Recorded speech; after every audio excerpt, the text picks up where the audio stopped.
Batman vs. Superman and Captain America Civil War have very similar stories and characters, though they are different in tone and have very different goals. One sets up a universe and the other tears it apart. But there is one moment in each film that shows us why one is great and the other is... No!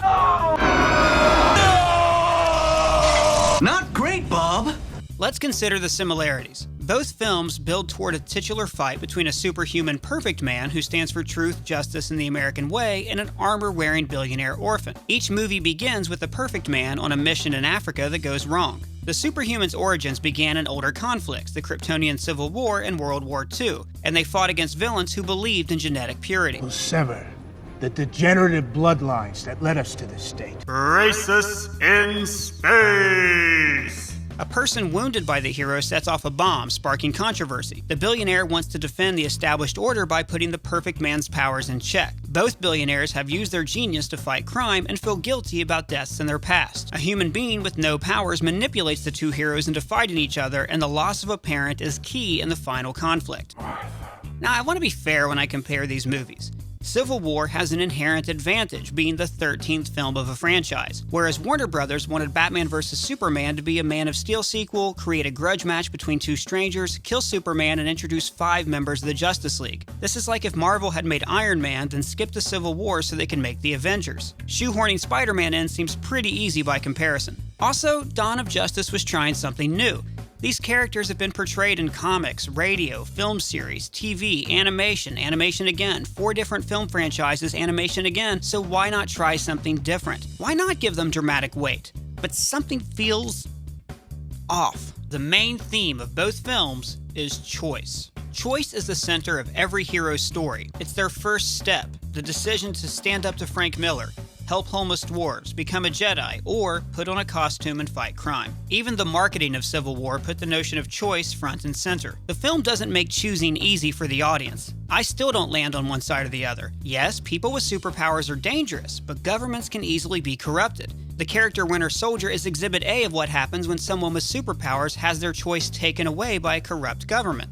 But heroes acting unilaterally also causes a lot of problems. I mean, the Ghostbusters just ruined the Statue of Liberty, unless they walked it back out to Liberty Island after defeating Vigo the Carpathian. Hashtag post-credit scenes I'd like to see. When the super soldiers rebel in the flashback, it proves Cap's point that choice will always win out, but also Tony's point that they need to be controlled. Tony wants the government to take away his choice, like a juvenile delinquent who signs up for the military. Oh no! I must have joined the junior campers! Choice was also a key theme of Man of Steel. Krypton was a society that stripped choice away from individuals. Everyone was genetically bred to fulfill a particular role in society. Kal-El was the first natural birth in centuries. He will be free.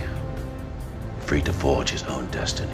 Because Jor-El believed that choice was important, and because he wanted to be the first Kryptonian in millennia to actually lose his virginity. Zod's genocidal plan is created by the absence of choice. He was genetically programmed to protect Krypton. That is the sole purpose for which I was born.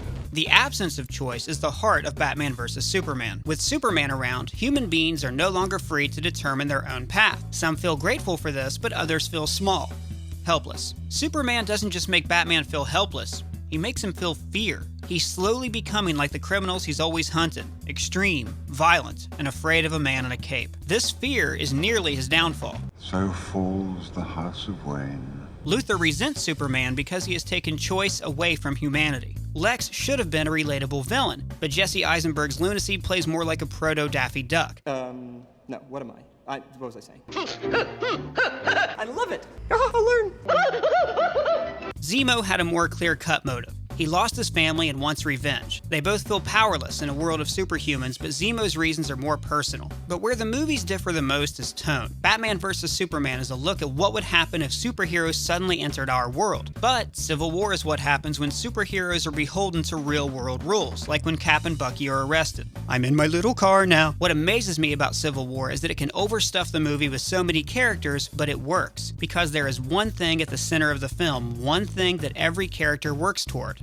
Bucky. The first scene of the movie is about Bucky, and the final battle takes place where the Winter Soldier was born, and everything adds up at the end. Tony's childhood resentment of Steve, their bickering in past movies, it all works a lot better than Tony, I don't know, having a nightmare about an army of super soldiers conquering the planet. But it's not a perfect movie. For instance, why doesn't Ross print up a copy of The Accords for everyone? Didn't have enough time at the Kinko's? This movie's perfect. The moment these movies truly diverge is the title bout between the heroes. They both begin after the villain reveals a twist that sets the fight into motion. Lex, that he knows Superman's secret identity. What? And Zemo, that Bucky killed Tony's parents. Get out! The fights have similar motives. My mom might die versus you killed my mom. Dramatically, Civil War wins. The stakes are immediately personal. Steve even confesses that he betrayed Tony and he knew the truth about his parents the entire time. And so did the audience, because Captain America Winter Soldier totally spoiled the ending of this movie. The final battle happens in a place where Bucky was given the orders to destroy Tony's life, the very place where choice was taken away from both of them. The battle in Batman vs. Superman begins on a roof, close to the heavens. Gradually, they fall downwards, as if they're descending into hell. In both fights, they slowly lose the trappings of what makes them superheroes. Batman loses pieces of his armor and his voice modulator, while Superman loses his powers, twice. In Civil War, Iron Man loses his jet boots, targeting systems, hand lasers, mask, and finally his arc reactor. Bucky loses his arm, and Captain America loses his shield, and then his identity. By the end of Civil War, it's a street fight. Violence escalates, mirroring their intensifying emotions. When Steve abandons the shield, it is the climax of both the action and the emotional drama of the film. There are many problems with the battle in Batman vs. Superman. First of all, nothing is directly personal. Sure, some of Bruce Wayne's friends and employees were killed during Zod's invasion, but was he close to any of these people? I didn't see Vicky Vale or Selena Kyle or Robin or Alfred in the rubble, or even Lucius Fox would have made more sense than killing Jack. Who's Jack? And by the way, this movie does a great job presenting the point of view of civilian casualties. The opening of Metropolis is one of the best scenes in the movie. Unlike Man of Steel, when Superman stands in the ashes of Zod's victims and makes out with Lois Lane. For 14 seconds. While Perry White watches. But the final fight in Batman vs. Superman never had to happen. All Superman had to do was float above Batman and say, I know we've had our differences, but my mom is in danger. Lex Luthor is an asshole. Also, you have a cyst on your stomach you should really have checked out. But in a movie where Superman has 40 lines, he tries to get Bruce's attention with less than 20 words. Bruce, please, I was wrong. You have to listen to me. Lex wants us. You don't understand. There's no time. He keeps getting closer to Batman to talk to him, placing himself within striking range. At one point, there is a pause in the fight, and I thought, oh, he's about to explain himself, but then he starts fighting again instead. He's wasting time, and his mom is about to die. And he throws everything at Superman but the kitchen sink. Oh wait, the sink is what finally does him in. It's a good thing Batman practiced by pulling that tire. So what's the climax of this fight? I think you know where I'm gonna go with this. Like Lex Luthor says, Every boy's special lady is his mother. Martha. Why did you say that name? The name that launched 1,000 memes. Now, I see what they're trying to do with Martha. Batman has suddenly become the guy who's killing someone's mom. He's the monster now, I get it.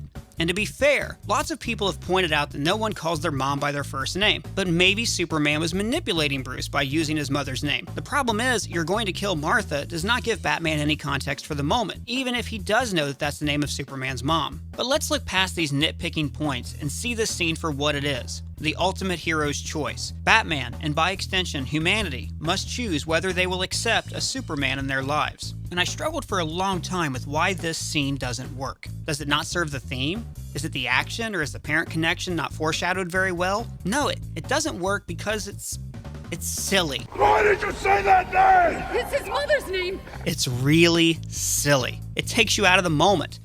I make you a promise. Martha won't die tonight.